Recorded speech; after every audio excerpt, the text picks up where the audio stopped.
Hivi karibuni kumejitokeza tabia ya baadhi ya watu na mashabiki wao watuhumu watu wengine kuwa wamewashika mabegani watu fulani na matokeo yake sehemu zao za siri zimetoweka. Tabia hizo zinazoongozwa na imani za kishirikina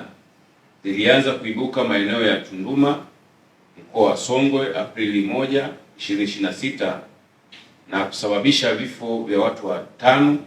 na wengine 2 kujeruhiwa na wamelazwa hospitali kwa matibabu.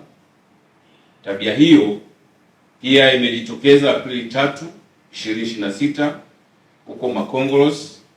na mtaa wa Maendeleo jijini Mbeya, ambapo watu 2 walishambuliwa na kujeruhiwa na hivi sasa wanaendelea na matibabu hospitalini. Aidha, matukio kama hayo yametokea eneo la Kimara Mwisho na Mbezi Shule jijini Dar es Salaam Aprili 3, 2024 majira ya jioni, ambapo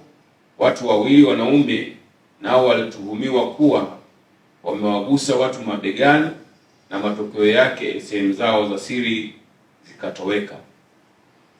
Leo Aprili 4, 2026 katika jiji la Mbeya kumejitokeza tena matukio mengine 2 yaliyotokea eneo la Kabwe, wilaya ya Mbeya mjini,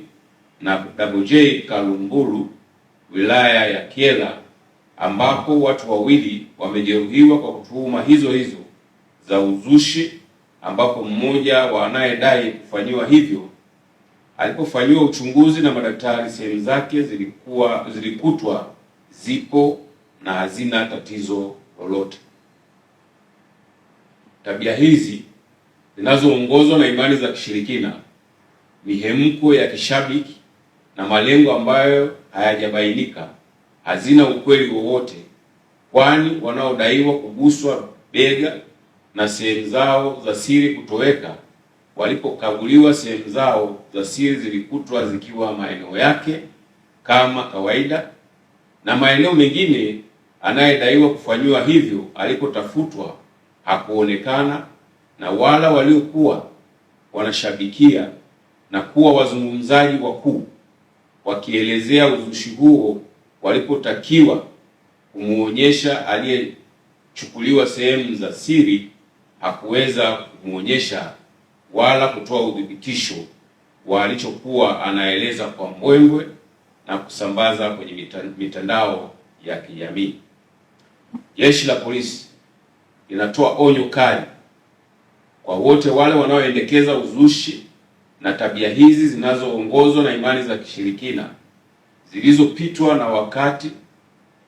katika dunia hii ya sayansi na teknolojia kuziacha mara moja, na yeyote atakayebainika